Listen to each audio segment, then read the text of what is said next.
This is Beyond the Bench with Nick Morgasen and Nick Fodera. A look at sports and pop culture from beyond common sense. The show that constantly goes off the rails and might never get back on. When you don't belong, you're a bench warmer.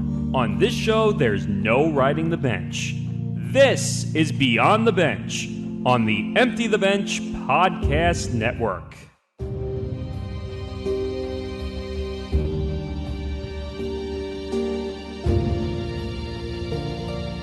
Welcome, everybody, to episode 2 of Beyond the Bench. That's Nick Fodera. I'm Nick Morgasen. Oh my God, we made it back for a second episode. Yes, we did. And according to what we're going through for this week's topics, it seems like it's some kind of practical joke out of context. But I assure you, they're real. We're going to talk about them. They are real. They are... You don't need vodka, as I say here. It's not vodka, I swear. Yeah, sure it is. Just saying. I mean, when it comes Saturday, when we have to do Empty the Bench on the Empty... We'll get there, but this is the fun part. This is the fun part. This is considered the fun and whimsical part of podcasting. All right, so just so everybody knows, follow the show on social media. It's down there below. Follow at Beyond the Bench 1. Yes, if you saw in episode 1, there was a different Twitter handle, and people thought that we were drunk, maybe we didn't know how to spell. So now it's Beyond the Bench 1 on Twitter. So maybe the day will come where we'll actually be able to get that domain, but fingers crossed. Yeah, well, that's like the rest of social media. Ask Donald Trump. His Twitter account is gone, and he's an idiot. So, but all right, no, don't go there. But as I said, follow the show on Twitter at Beyond the Bench 1. Follow the show on Facebook, facebook.com/Beyond the Bench. All right, before we get into the show, Nick, how's your week so far? I've got a headache right now, so I don't know if that factors into it. Hey, it's a feel-good Friday. You must have been drinking or something. Who knows? But today's Thursday. Wow, way to ruin the bit. I'm sorry. The headache's making me kind of loopy today. But all right. But how was your week otherwise? Good? Yeah. You have a new job starting soon again? Yeah, I can't get into the specifics of that, but I'm back into the workforce, officially, unofficially, quasi kind of. I don't know how to describe it, but yeah, so I'm going to be doing that, but don't worry, I'm fully committed to this. Let's just say we're very happy for you to have a job again. Yay! Yeah, I don't feel like a complete deadbeat anymore. So, yeah, well, you're going to be doing a lot of that now that you have a job. But you know what? Let's get into someone who has FU money. So, this story... Star Trek actor William Shatner goes to space on Blue Origin. And who are we talking about again? F.U. Jeff Bezos. At age 90, becoming the oldest person, talking about William Shatner, being the oldest person to have flown in space. Now, Nick, can you clarify this for the people? Because you and I were discussing having flown in space. Now, I normally am not the one on air, at least, to pick nits. But he didn't actually go to space. He went. I think it wasn't even a couple miles up. Was it? Did you say space? Did you jokingly say it's like tickling the surface or like tickling? You're standing on space's front lawn. You know what? The best way I could describe this is. Why the fuck you lying? I mean, it's not lying. It's a marketing tactic. No, it's a lie. With Jeff Bezos, it's indistinguishable from lying, but still. Come on, they didn't go into space. They didn't go into space. You're right about that. I mean, believe me, this was just a publicity stunt. And we'll get into this on Saturday when we do Empty the Bench. But it's like Kyrie Irving thinking the world is flat, for crying out loud. Like. I mean, you can definitely see the Earth, as in you are not on Earth, if that technically counts as space. But in that case, birds would be astronauts in that kind of hypothetical. But I mean, I feel. Look, William Shatner has been a fixture of science fiction since when my father was a kid, and that's. You really don't really have anything bad to say about William Shatner. He may have been a dick over the years, but that's the cast of Star Trek's problem. I guess you could say he took the trek up to space. And when he did come back, they did the interview where he got all weepy and hugged Jeff Bezos and did this and then. They were so grateful for the moment. I understand the weepiness because going into space, being untethered from the bonds of gravity, it really makes you feel small, and I'm sure it's a transcendent experience. But blubbering in the billionaire who couldn't even get you into space proper, all he did was shove you in front of the lawn and said, "Go, bye." I mean, I have my own issues with the privatization of space, if you don't mind. If you can't tell by now. I mean, can we stop? Like, we know Jeff Bezos. We know you have money. We know you are the CEO of Amazon. Yes, and this is everything with what Richard Branson's trying to do with Virgin Galactic and what who owns Spaceship One? I can't remember. Oh, I know who you're talking about. Oh God, what was his name? I feel like looking that up actually. See if I can find it. It's owned by the Virgin Group. Oh, so it was Richard Branson. I think that's part of his brainchild, so to speak. But all of it is basically an interstellar penis measuring contest. I'm richer than you, so therefore I'm going to go to space. Oh yeah, and it's only going to escalate from here. I'm going to space. I'm going to Mars. See how far they can get out. I'm going to be the first person to talk to an alien. No, I'm going to be the first person to have sex with an alien. Again, do you understand the logic here? It's the gamesmanship, the constant one-upping of billionaires. This is why we can't let billionaires just go into space on their own. Wait, so this is a dick measuring contest? Because it's not about furthering scientific knowledge and furthering the progress of humanity. It's about, I'm rich, I get to go to space, and when the planet goes to hell, I can get out of here, and you guys are stuck down here. Wait a minute. So it's quite literally a dick measuring contest. Yes, and it's not, believe me, it is not an accident that those rockets are phallic. But I don't know. I'm happy for Shatner. He got to do something he's probably never going to do again because he's 90. But you know what? Take your FU money, Jeff Bezos, and shove it up your own ass. I mean, like, I could care less how much money. Yes, how much money you have. I really would like it better if his workers didn't have to pee in bottles. I mean, I really would like it better if his workers could unionize. That would be better. F you, Jeff Bezos. F you, Amazon. I'm tired. You realize that, like, in 10 years from now, everything's just going to be Amazon? Like, Amazon's just going to buy everybody at this point. Dude, it's already happening. No, but I'm saying in another 10 years, like, you just got, like, when you want to buy food or you want to buy medicine or you want to buy anything, you're just going to click on Amazon and they're going to fly it to you in a drone. This is everything. The future that RoboCop predicted has come to pass. By the way, can we sign that petition about leaving Jeff Bezos in space and just leave him there? I mean, you could basically just conveniently forget to bring him back, put him in an EVA suit, shove him out of the aircraft and out of the spacecraft, and just say, "Okay, let us know if you see something out here." You know what? Like, it's one of those. You know what? Hey, Jeff. I think we're just gonna dock here. We'll leave you here. I can see it as a great bit. We left our wallets back on Earth.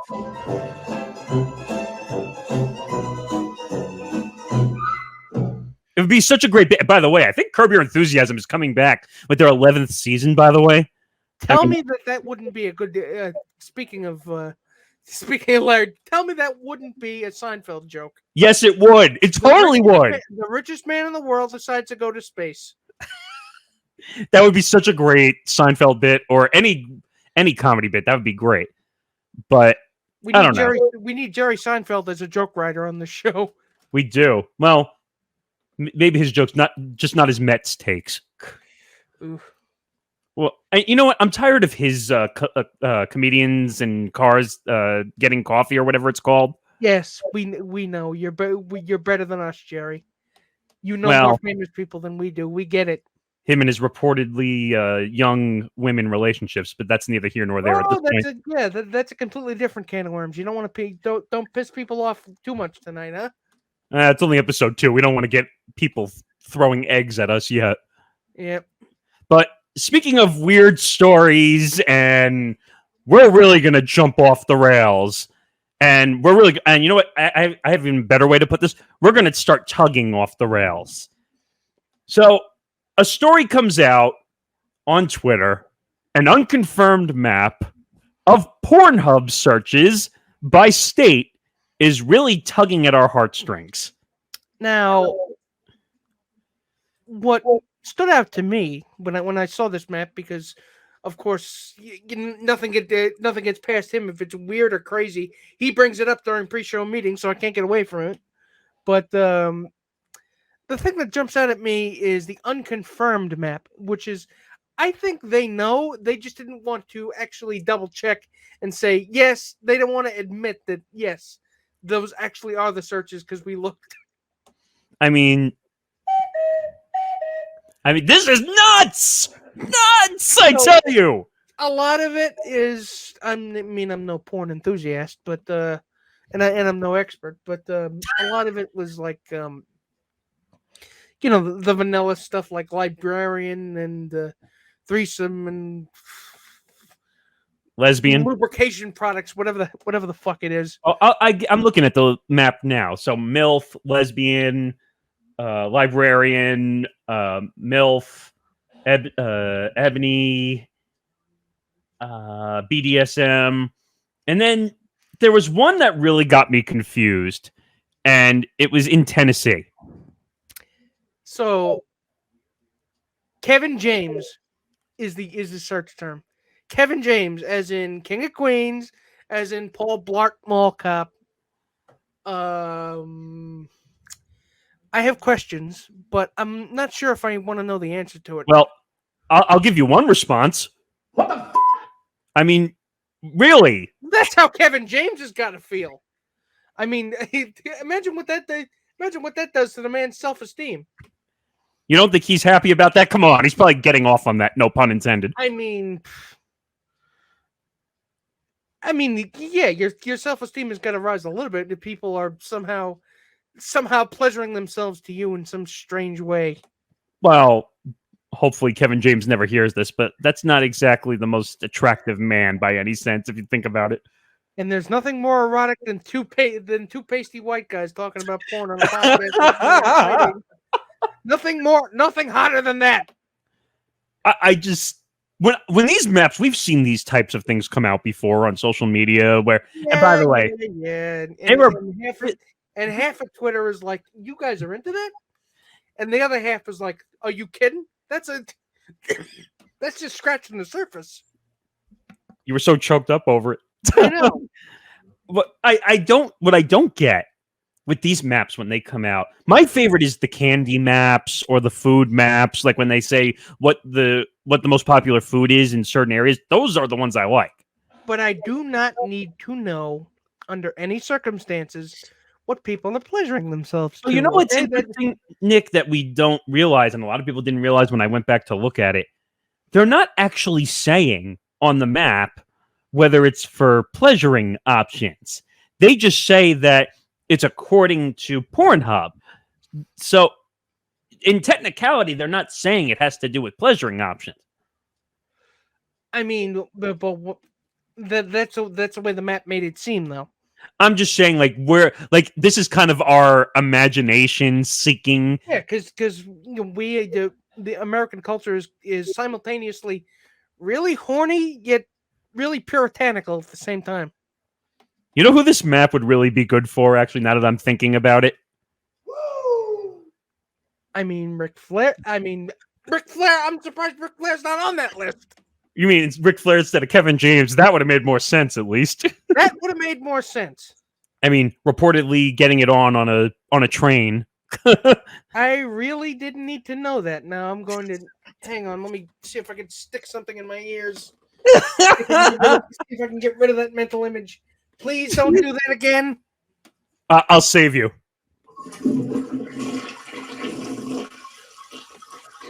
I flushed it for you. But this story is so funny to me. I love these stories because it makes you think like what weird people are thinking about around this country. And it makes you feel better about, hey, at least I'm not that fucked up. Actually, we should look at the one in New York. Yeah, we kind of actually all are. So be proud of it. Oh, we're all fucked up in one way, shape, or form. And anyone who starts throwing tomatoes or eggs at us and says, well, that's politically incorrect. What do you mean we're all fucked up? We're all fucked up. Just stop. We're all fucked up. Nobody has any idea what they're doing ever. If anyone says they're perfect, I'm sending them to the mental institution. And a lot of what you can find out about people is very illuminating through their porn searches. I mean, did you look at New York? A lot about people that way. Wait a minute. Did you look at New York? Since we're both from New York, and we don't know where the rest of the audience is from. But in New York, the thing that they search for most is threesomes. Which is the most boring thing you can think of. Seriously. In terms of the internet, which is basically a repository of filth that would make Caligula gag. That's it? That's it? What's interesting, though, is like I look at some of the... So, like, in the California, Utah... Nevada area, that's all Asian porn. Yeah, but I'm talking about in a city like New York. I mean, especially back in the 70s, everything I've heard, you could have do things and have things done to you that would make a doctor go, "Oh God!" You know what's ironic though? Texas, because Texas has a major problem with a lot of things. The thing that they search for the most, according to Pornhub, is lesbian. Well, now you're gonna get everybody in Texas mad at us. So no, but that's true, right? That they have a problem with that. Well, I hope they don't have a problem with that, but I can't really say anything about the evangelical population. But this is what I say. This is what I say about this country being really horny, yet really chaste and puritanical. Wait a minute. Do you remember the Family Guy episode where they end up in Texas and that's what I'm talking about? Like, well, times have changed. That episode was what, like 2005? I mean, in some places, Family Guy's not even politically correct anymore. I like Family Guy, but again, times have changed. Preferences change. Yeah, I mean, people need to give it a rest. Just like calm down. Like, do what you feel comfortable doing and don't let any other people dictate what choices you make. As long as they're not illegal. Is what I would say. Or hurting anybody. Right. That's what I meant. Like, do what's comfortable for you, but do it within reason. I mean, this has been a sexual public service announcement from Nick Morgasen. By the way, Oklahoma, I forgot to mention this yesterday. When Tom and we were prepping for the other show we do. Goth Hospital. Which is a very random assemblage of words when you think about it, because, there's goth porn. I'm sure there's hospital porn. There's porn for everything. But what in those two things put together, what is that? What, like a Tim Burton remake of ER where everybody's horny? I mean, I guess Goth Hospital. Well, if you know, goth is a certain way. Yeah. I grew up in the 90s. I know what goth is. Right. It's a lifestyle. So maybe that's a lifestyle thing. I don't know. But a hospital? Well, I don't know about the hospital part. That confuses me. But hospital porn? You do know doctor and hospital. That's like a weird fetish on porn. I don't get it. Nobody's happy when they go to the hospital. Well, unless you're meeting the hot doctor. But that's a whole different situation. From experience. No, I wouldn't know anything. I'm just saying. Trust me, I don't know anything about that. Sure you don't. Yeah, wink, wink, nudge, nudge. Anyway, as I'm choking over this, there were so many tentacles to this story, and it's so crazy that, speaking of tentacles, it's time to move on to the biggest ever series launch in Netflix history. Now, for those of you who don't know, Squid Games it's a Korean language miniseries, I think. Yes. It's Yep. basically Hunger Games mixed with Price is Right, mixed with horrifying ultra violence And children's games. and children's games. So I haven't seen the show. I've got a billion different shows on my backlog I have to catch up with, but I'll get to that eventually. But I really feel like the Netflix put out something that said what 111 million people. Yes, have that's seen it, and correct. it's the biggest ever series, and that's impressive considering they've had some heavy hitters. By the way, when this story came out, I think it came out on a couple days ago. So from September 17th to October 12th, 111 million members have watched Squid Games over a span of 25 days. Well, I can't really doubt that because it translates really well. But It translates really well to other countries. this show is so fucked up, though, in so many Have you ways. seen it? I've seen trailers and clips of it, and our colleague now, Jerry Barmish, who does Here Now the News on our Empty the Bench podcast network, he's watched it and told me that there are some real bizarre. He said it's interesting.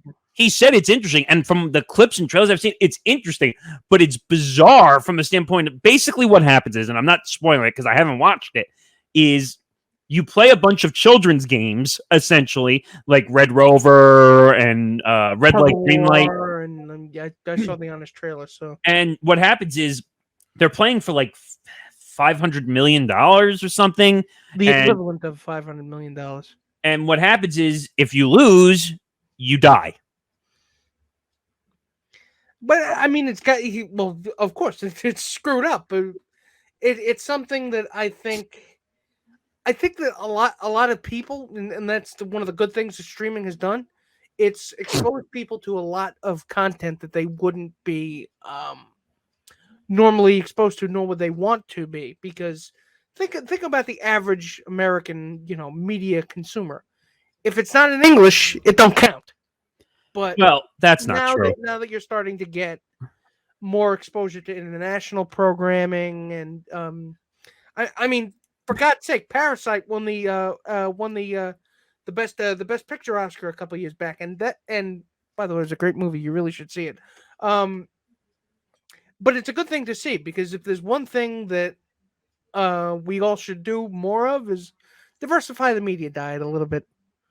But what's good interesting? Stuff being made in other countries. You just need to be able to find it. But what's interesting though, we're seeing how the award shows are changing. They're now taking in a digital category. They're taking in a bunch of categories now to take in the Netflixes and the Amazons and all the Hulus, the streaming platforms, to win awards now at the big award shows. They were being rejected for the longest time. Those shows, Apple also. I think the fact that Ted Lasso pretty much executed a clean sweep for pretty much every category it was nominated on. Well deserved, by the way. Well deserved, absolutely well deserved. But I don't think you're going to see any of the Disney Marvel stuff or any of the let's say any of the Netflix original series like The Witcher, any of the high budget sci-fi stuff, the crowd pleasing stuff. I don't think that's going to translate well in terms of Emmys, but not that's the end all be all. I mean, the Emmys didn't mean shit until a couple of years. Until this past Emmys, I really didn't end up giving a shit. I mean, like I said, it used to be movies were the only properties that won awards. Now you have big time exclusive series. You're even seeing YouTube shows winning award shows now, exclusive YouTube. Cobra Kai got nominated, didn't they? They right, moved from YouTube to Netflix. Right, that was I think it was a YouTube Red show when it started. Yeah, but there's a lot of great streaming stuff coming up, and it'd be a shame if they miss it. I mean, I'm looking forward to the remake of Cowboy Bebop, and I've never, yeah, that'll be interesting. But what's interesting is there's a big caveat that I'm reading in the article that the algorithm that Netflix uses to determine how popular a movie or a show is. They're saying the proprietary metric that Netflix is using is based on a number of accounts that picked a given title and streamed for at least 2 minutes. So they could be watching for 5 minutes and then stopping, and the metric would never pick that up. No. They're saying if you watch it for 2 minutes, that counts as a watch. So it's not necessarily. So it's not necessarily getting people who watched it the whole way through. They're saying as soon as you get to 2 minutes, that counts as a watch on the number. It could be a little bit inflated. That's bullshit. If you're telling me that I have to sit and watch a movie for 2 minutes and that's how they count if a show or movie is the most popular thing, Do you care if it's subtitles or not? No, I could care less. But my point is, Netflix could have their people go buy or give them accounts and say, "Go watch it 100 million times, and we'll count it." Yeah, they don't give out. They tend not to give out, viewership numbers. Disney doesn't do that either. Well, Disney's got doesn't do that. Well, Disney owns Hulu, but Apple, I don't think does that. They're a little cagey about it.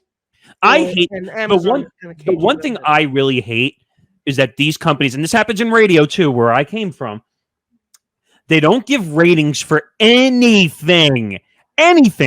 So I love when these companies in radio and TV, they say, we're the #1 morning show. We're the #1 afternoon drive show. Well, prove it to me. Show me the numbers. Citation needed. Like, I want the numbers. If you're not going to give me the numbers, I'm not going to believe you. It's about as vague and means about as much as the sign in front of a McDonald's saying billions and billions served. Right. I hate that sign, by the way. McDonald's, come and try our hamburgers. We've sold billions.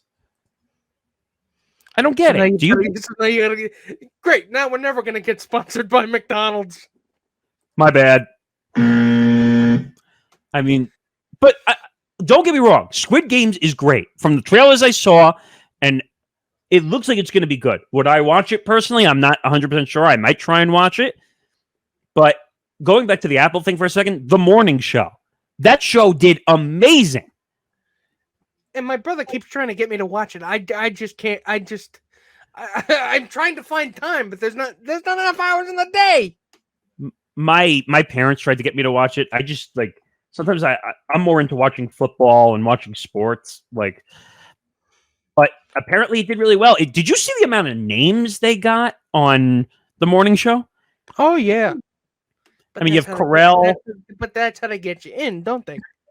Right. Every streaming service needs a killer app. But wait a minute. You have Steve Carell, Jennifer Aniston. These are big names. Reese Witherspoon. Right. And you know why they can get away with it? Because they don't have to pay as much for a streaming show that they would a TV show or a movie. Again, but if you're dealing with something like that, that's relatively cheaper to produce than, say, if you were going to create something that had a lot of special effects in it. That's true.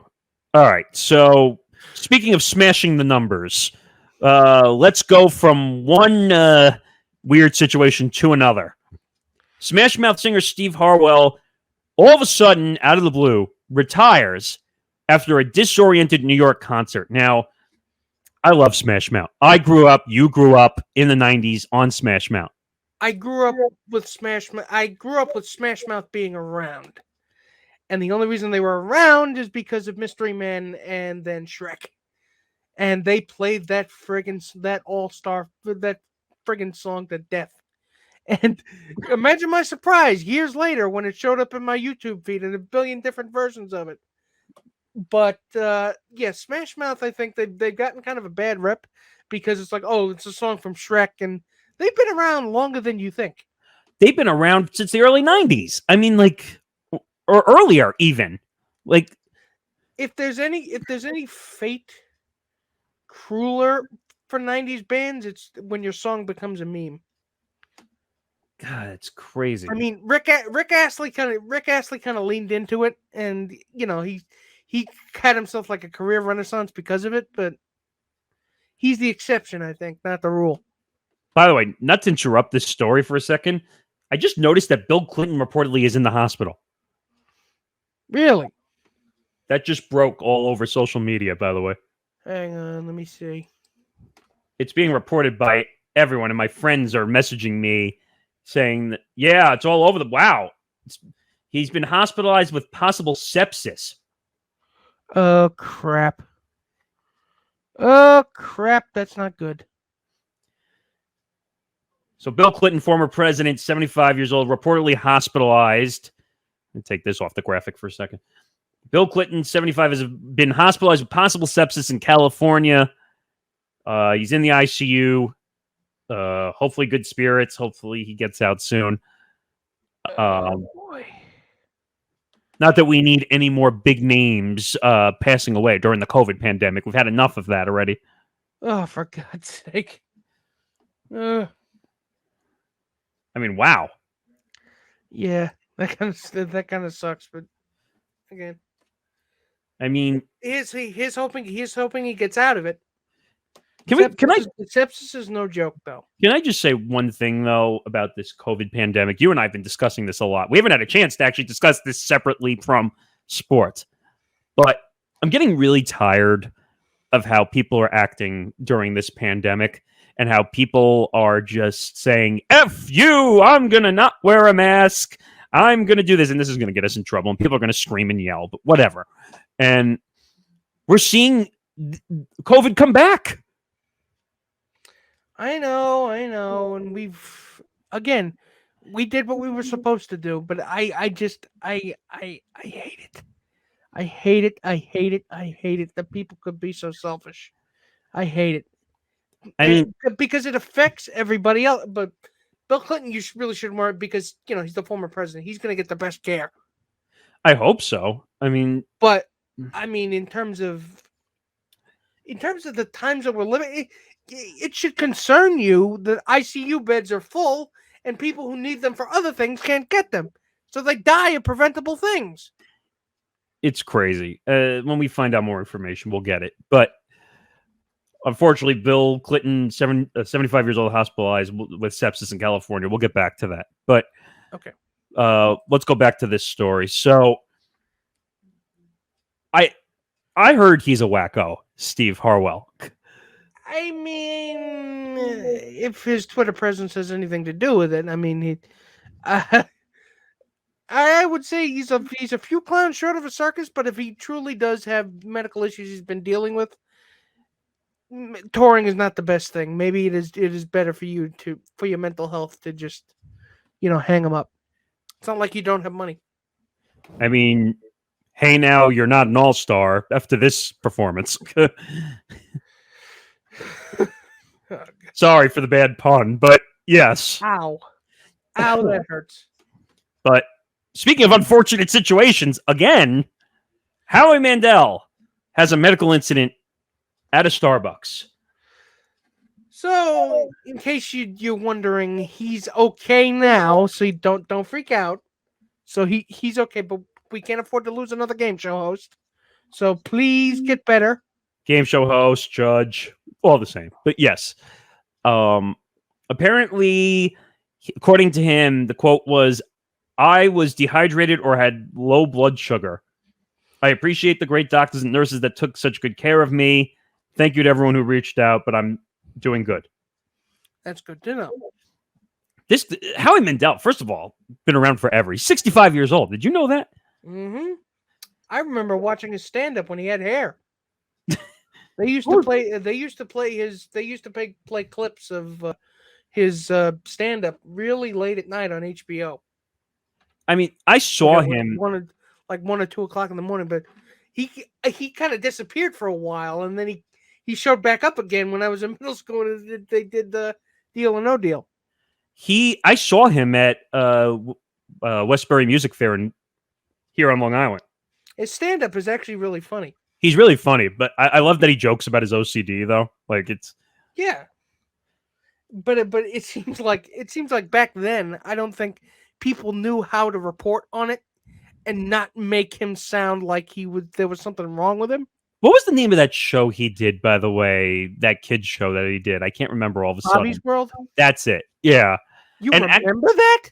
Yeah. I barely remember that. Don't ask me why I remember. Oh, you know why I remember that? Because, and this is going a little inside baseball. Back when I was in college radio, I had the chance to interview Howie Mandel when I was in college. So that's one thing I remember talking about. The weird part about that whole thing, I was interviewing him from a car as he was moving. He was in a car. In a car, yes. That's what I meant. I'm a little delusional. I can't think right now. But yes, so Howie Mandel was in a car going from location to location. I was interviewing him. Like, don't ask me. He seems like a pretty cool guy, though. I mean, America's Got Talent. He was Deal or No Deal. They keep bringing that back, like back and forth, on and off. Like, originally it was on, I think, NBC. Then it came back on CNBC. And now he's working for NBC doing America's Got Talent. The man is going to have a career forever, as long as he wants. Yep. He's what Mark Summers should be. Yeah, Deal or No Deal is one of my favorite game shows. Yep. I don't know. My grandmother's too. Lately, like, I've been on the Jeopardy craze because of the whole Matamodio thing. Can't seem to get out of its own way. Well, now that Matamodio is no longer the champion, like, No I just totally to follow, right? I'm not watching Jeopardy anymore. Yeah, exactly. It's one of those things. Like, all right, we had a 38-day champion. Now we got to start from square one all over again. Oops. And he got beaten by like some kind of actor or whatever. I mean, he's smart. You have to be smart to be on Jeopardy. You have to pass the test and everything. But apparently, he's like a part-time actor on the side of whatever he was doing. I'm like, he's better. And you know what? And I always find this interesting when we get to the end of a Jeopardy champions run. Like, do they just like not give a shit on the last day and say like, I'm done. I'm just not going to try. So I get out. I would imagine after a certain point, it kind of gets exhausting. I mean, Ken did it every day. Ken Jennings did it for 73 days. I'm surprised they tape these well in advance. So they tape it like 4 or 5 months in advance. So Matamodio has been sitting around for 4 or 5 months knowing how it was going to end. And he couldn't tell anybody. Nobody could say anything. We talked about it on the first episode where he was kind of like teasing at the fact that he might be out soon. And as it turns out, it was. By the way, we're not crying tears for him. He won over $1.5 million in winnings. I mean, would you like to invest in a podcast, Matt? Yeah, we got a podcast for you. Actually, you know what? Why don't we invest in Beyond the Bench coin? I think we're too much into this cryptocurrency nonsense. Let's just get a cryptocurrency for everyone. Bench coin, butt coin. I don't know. Any other coin you want. ETB coin. I don't know. But actually, you know what? That's a good transition, though. So this is the last topic that we're going to get to in this episode. Speaking of people being investing or cheap. I was talking to a friend the other day, and he's working really hard. I'm not going to say what company it is. I don't want to get him in trouble. But he works for a company that helps to stock the supermarkets, like to bring the orders in, and then he has to fill the empty aisles and get them all prepped and everything. So he's full-time. He was part-time. Now he's full-time. And I think through 3 days of this week, he had already worked 34 hours. And that is insane. Serious? Because the way it works is from the time he gets in, he has to finish the aisle that he's assigned, getting it all put on the shelf. And we're talking about like a 200 or 300 piece order. And you know what this is? Look, if we're gonna get right on down to it, the reason why there's an employee shortage is because they don't want to work for shit pay anymore.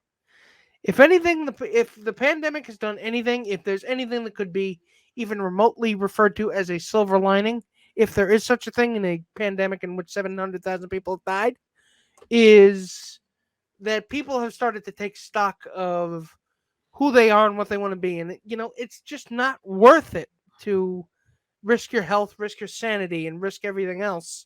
I'm tired of this. Shit job for shit pay. I'm tired of this. I dealt with this in radio where I was getting ridiculously underpaid for the job I was doing. You know this, Tom knows this. I literally worked 38 hours a week as a part-timer. I don't give a shit. I'll say what I made $15.45 an hour working really hard. And they exposed you to COVID. Yeah, they exposed me to COVID. But even then, what you're doing was not manual labor. That's true. You have to be on your feet all day. Right, but I had to go back and forth to the city every day. You have to go. Yeah, that is its own personal hell. But if anything, I mean, you want more employees, fucking pay them more.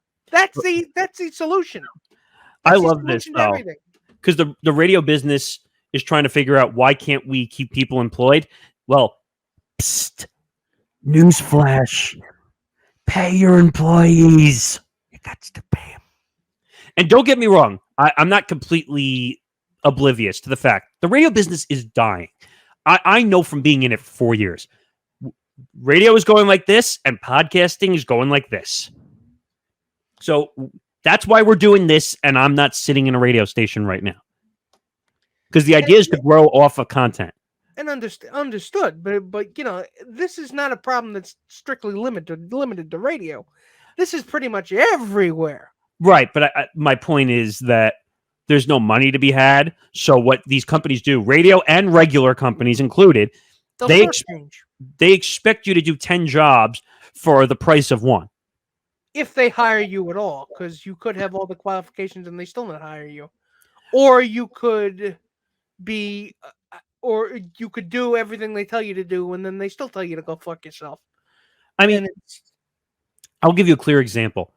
When I was still working my old job, I was a board op. Then they gave me producer for a few shows, and I was board opping a nationally syndicated program on the side of it.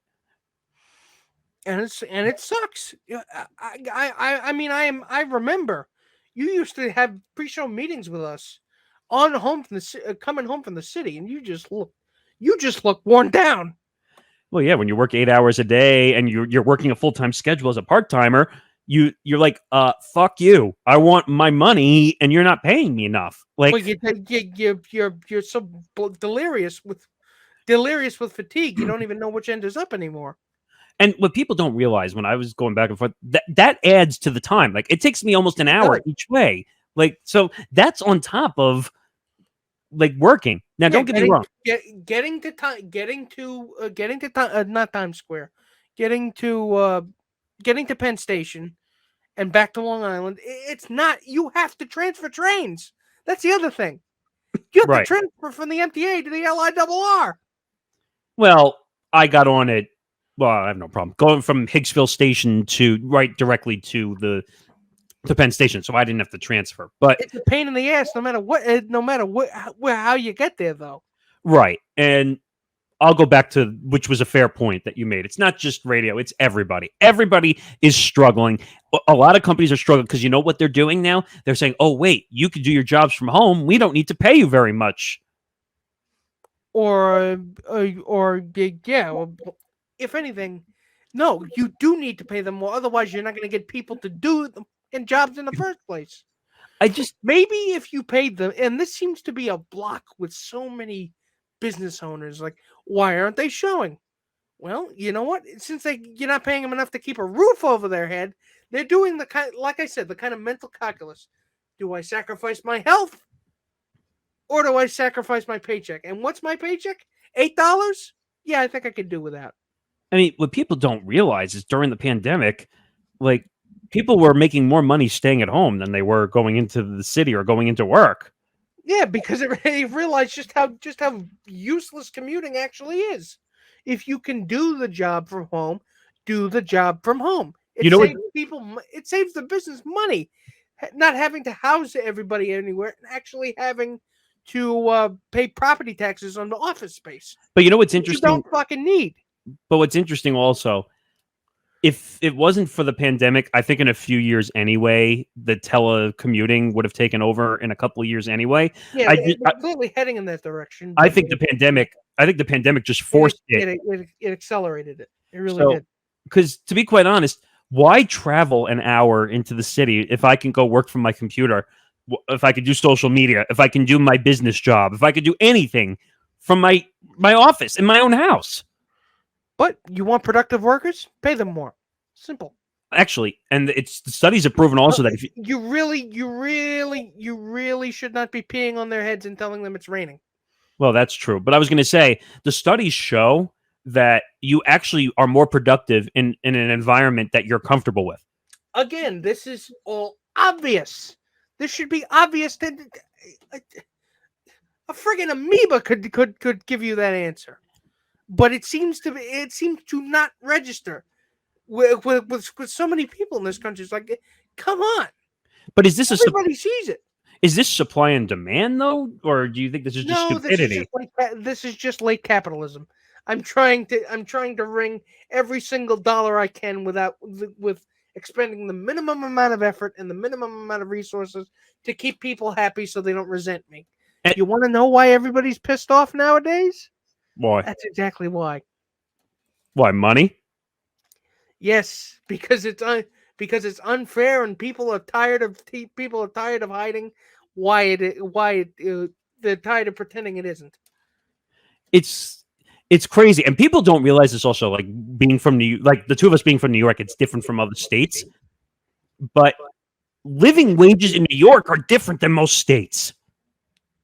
California too. I mean, we talk about New York. San Francisco is 10 times worse. I mean, you're not getting your golden toilet anytime here in New York anytime soon. No, the golden toilet is actually just the name of a trendy bar you can't afford to eat at.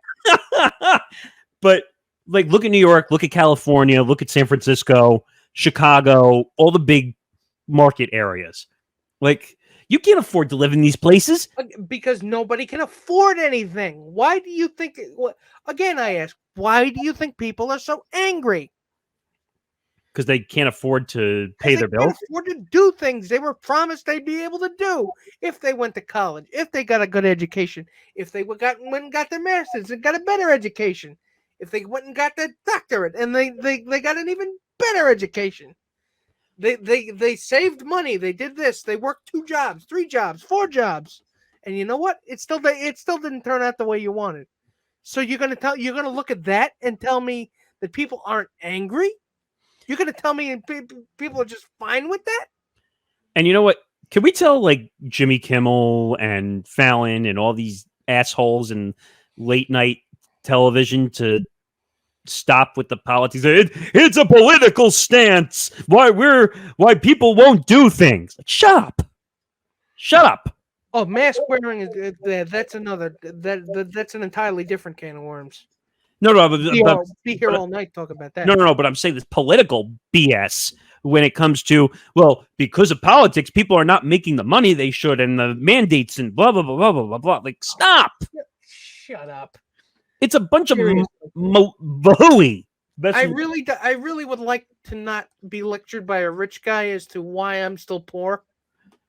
I mean, seriously, like you and I and Tom and Jerry and a bunch of other people that were doing this whole Empty the Bench podcast network. And by the way, if you want to follow it, follow at ETB Network on Twitter and on Facebook as well. We're building a large network, so make sure you come and follow us. But in the long run, it's just ridiculous. It's ridiculous. It's stupid. And people just need to grow up. Yeah, pretty much. All right. So we made it to the end of episode 2. Woo! That's 2 down. 2 down and many more to go. And like I said, on the bottom, follow us at Nick Writes Words, at N Morgasen Radio, at Beyond the Bench 1. And make sure you follow all the shows, Empty the Bench. And we're going to be announcing a bunch of other shows coming very, very, very soon. So keep it here and keep it on our YouTube page because it's going to be expanding quite a bit in the weeks to come, I should say.